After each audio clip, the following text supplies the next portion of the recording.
کسی کو بہت زیادہ عزت دیتے تھے تو 3 دن خدمت کرتے تھے. بہت زیادہ بہت بڑی مہمان نوازی جو ہوتی تھی 3 دن خدمت کی جاتی تھی. اندر لے کے آئے 3 دن تک مہمان نوازی کی. جب 3 دن مکمل ہو گئے کہنے لگے اب حضرت عبد المطلب نے کہا وہاں بن عبد مناف جی مکے کے سردار ہم کسی مطلب اور غرض سے آئے تھے. کہا بتائیے کس غرض سے آئے تھے, بتائیے کس غرض سے آنا ہوا. تو یوں میرے نبی کے دادا نے جھولی پھیلا. دیکھیں بیٹیوں کے رشتے کیسے مانگے جاتے ہیں. آج اگر کسی کی بیٹی نصیب سے جوان ہو جائے تو لوگ نکاح سے پہلے پہلے باپ کو غریب کر دیتے ہیں. پہلی بات تو یہ کہا جاتا میری بیٹی کا رشتہ کرائیے. کس سے کرانا؟ فلاں سے کرائیے. تو یہ جو مڈلر ہوتے ہیں بیچ والے لوگ یہ بڑا اچھا کام ہے مگر کب جب یہ ایمانداری سے کیا جائے. اکثر اس میں جھوٹ بول دیتے ہیں لوگ. لڑکے کی کمائی کچھ ہوتی ہے بتا کچھ دی جاتی ہے. لڑکی والوں کی کچھ حیثیت ہوتی ہے بتا کچھ دی جاتی ہے جس کی وجہ سے اکثر بیٹیوں کو طلاق ہو جایا. اس لیے کبھی بھی خدا کے واسطے جھوٹ نہ بولیے گا.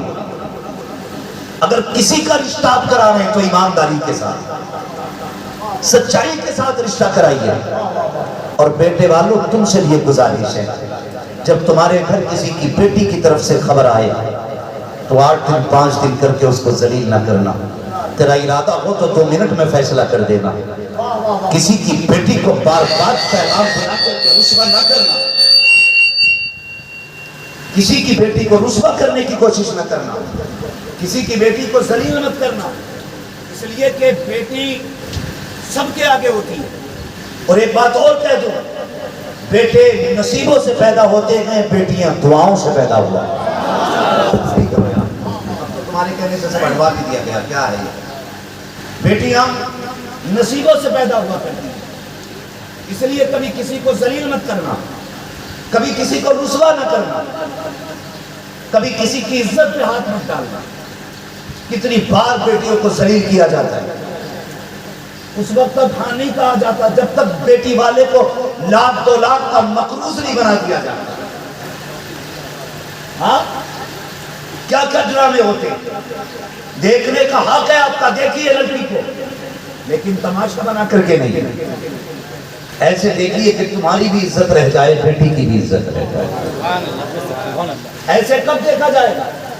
ایسے تب دیکھا جائے گا جب کسی کے یہاں پہ 8-10 لوگوں کی بارات لے کر کے نمائش کے نام پر نہ جایا جائے, تب بیٹیوں کی عزت بچے گی. ہوتا کیا ہے 2 گاڑیاں بھر کے لوگ جاتے ہیں بچی کو دیکھنے کے لیے, نہیں اس کے دسترخوان کی اوقات جاننے جایا کرتے ہیں, اس کے مکان اس کی بلڈنگ کو دیکھا کرتے ہیں. اس کے بعد فیصلہ کیا جاتا ہے رشتہ کیا جائے گا کہ نہیں. کبھی کبھی تو ایسا ہوتا ہے, کئی لوگوں نے یہ بات بار بار فون کیا کہ دعا کرنا اللہ بیٹی کا رشتہ کرا دے. کہ دیکھنے لوگ کئی بار آئے ہیں لیکن ابھی تک کسی نے ہاں نہیں کہا ہے. کئی لوگوں نے تو رو کے یہاں تک کہا مولوی تجھے کیا بتائیں, کئی بار 5-5 ہزار روپے قرض لے کر کے میں نے لوگوں کو ناشتہ کرایا ہے, لوگوں کو کھانے کھلائے ہیں. وہ حیا آنی چاہیے. اور میری قوم کے غیور مسلمانوں صرف اتنا کہنا چاہتا ہوں, خدا کے واسطے دوسرے کی بیٹی کو اپنی بیٹی سمجھا کرو, دوسرے کی عزت کو اپنی عزت سمجھا کرو.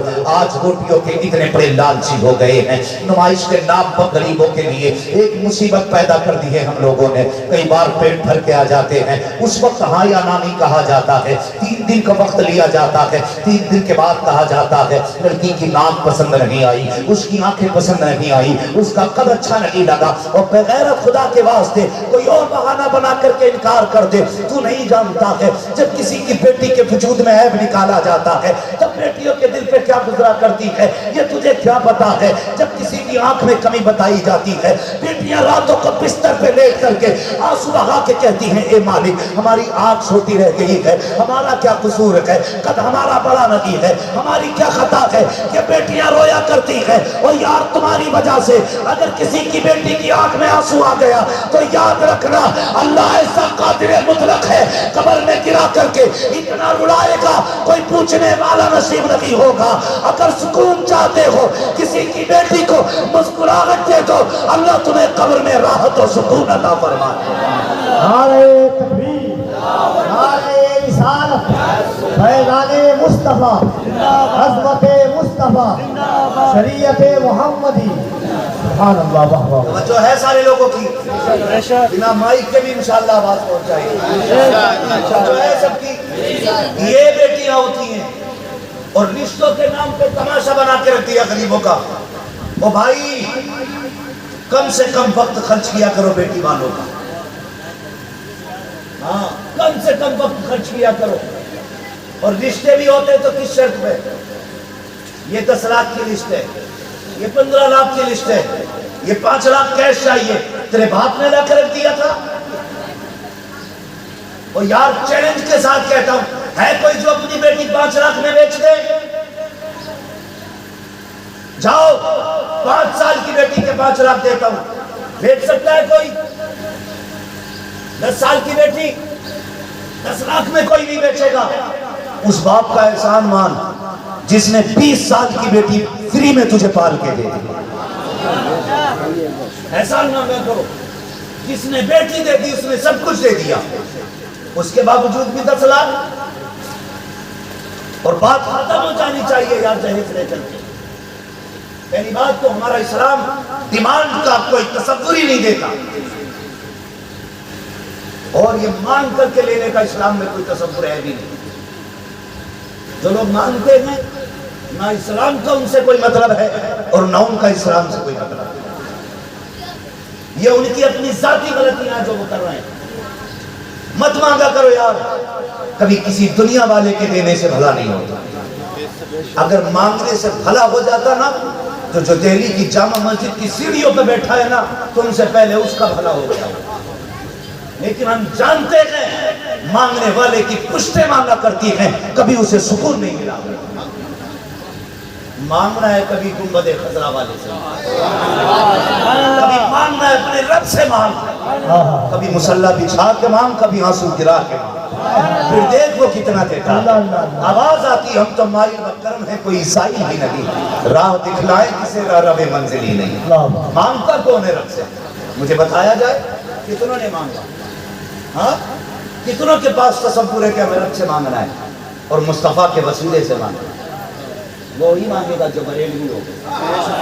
اعلیٰ حضرت نے تصور دیا وہی رب ہے جس نے تجھ کو ہم تن کرم بنایا، ہمیں بھیک مانگنے کو تیرا آستہ۔ یہ تصور صرف بریلویوں کے پاس ہے، اور ہم مانگتے کیوں ہیں؟ مانگیں گے مانگی جائیں گے منہ مانگی پائیں گے۔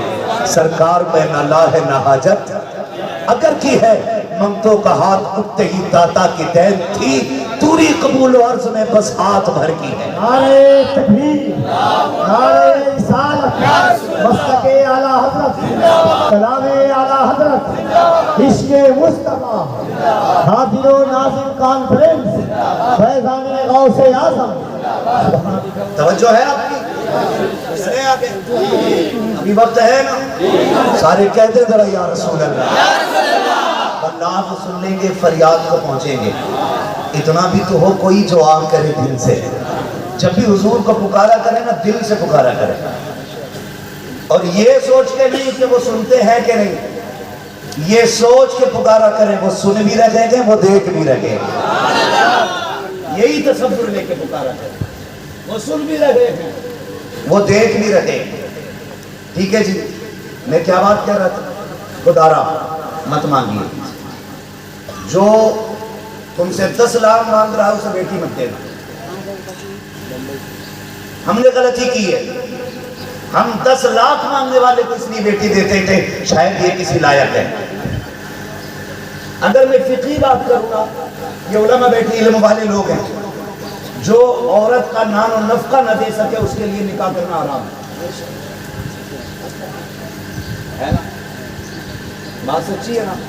تو پھر بھائی جو عورت کا نفقہ نہ دے سکے اس کے لیے نکاح کرنا ہی، یہ کیا کیا چیزیں آتی ہیں؟ گھر،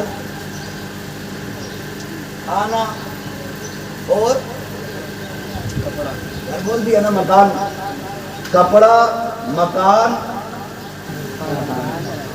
سمجھ گئے نا؟ اب بتاؤ جو مانگ ہی سسر سے رہا ہے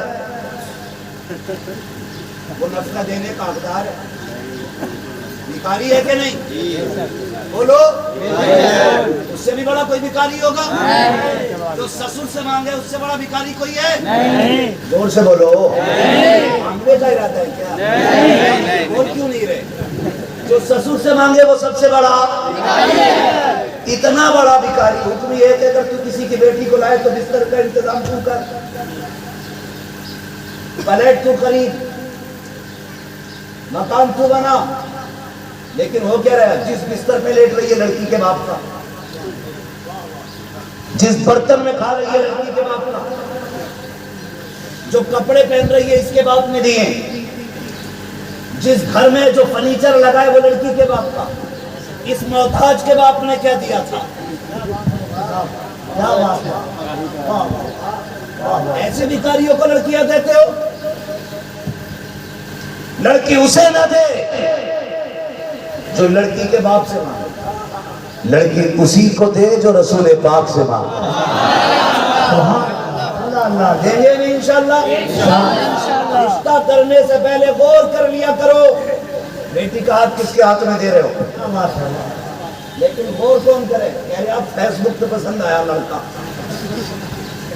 تو فیس بک پہ تو بھائی صاحب چہرے بدل جاتے ہیں، کریکٹر کیا چیز ہے؟ چہرے بدل جاتے ہیں، کریکٹر کیا چیز ہے؟ یعنی وہاں پکنک پہ گئے تھے نا تو وہاں لڑکے کی ہیئر کٹنگ تھی، یوں بال تھے، 3 رنگ پڑے تھے کان میں سونے کے، یہ نہیں پتا اس پر ٹیچر نے پوری زندگی میں وہی بنائے تھے۔ تو جو لوگ دامادوں کو میرج ہال میں، پکنک پہ، فیس بک پہ، سوشل میڈیا پہ تلاش کرتے ہیں انہیں نکمے داماد ملتے ہیں۔ اگر داماد تلاش کرنے تو مسجد میں تلاش کرو جا کر، جو 5 وقت سجدے کرنے آتا ہے، بنا سوچے سمجھے بیٹی دے دینا، اس لیے کہ جو رب کا حق ادا کر سکتا ہے وہ تیری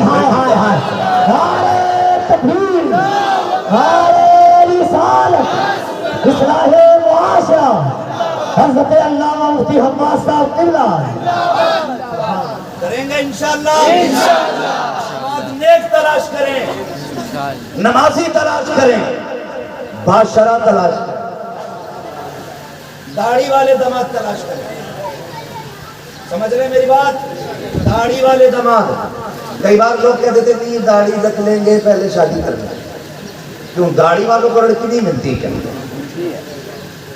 داڑھی والوں کو شریف لڑکی ملتی ہے، اس لیے کہ ہم جب ماں کو بھیجتے دیکھنے کے لیے نا تو وہ اوپر سے دیکھ کے آتی ہے، اندر کیا ہے اس کے یہ ماں کو بھی نہیں پتا۔ داڑھی رکھنے خود پتا چل جائے گا۔ اگر داڑھی رکھ کے لڑکی یہ کہتے لڑکا پسند نہیں ہے تو سجدہ شکر ادا کرنا، مالک تیرا احسان ہے تو نے ابلیس کی بچی سے بچا دیا۔ اور داڑھی رکھ کے اگر لڑکی راضی ہو جائے تو سجدہ شکر کرنا، کہنا مالک تیرا شکر ہے تو نے داڑھی بھی دے دی ہے، صدقے میں کنیز فاطمہ زہرا بھی دے دی۔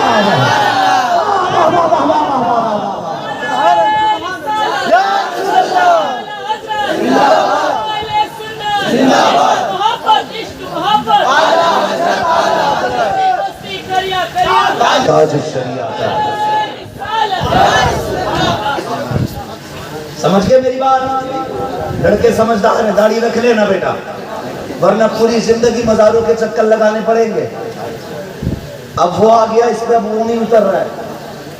ہاں کہتے بھوت آ رہے ہیں اس پہ، 3 جنوں کا سایہ، اور سارے مزار چھان دی، کہہ رہا ٹھیک ہی نہیں ہو رہی۔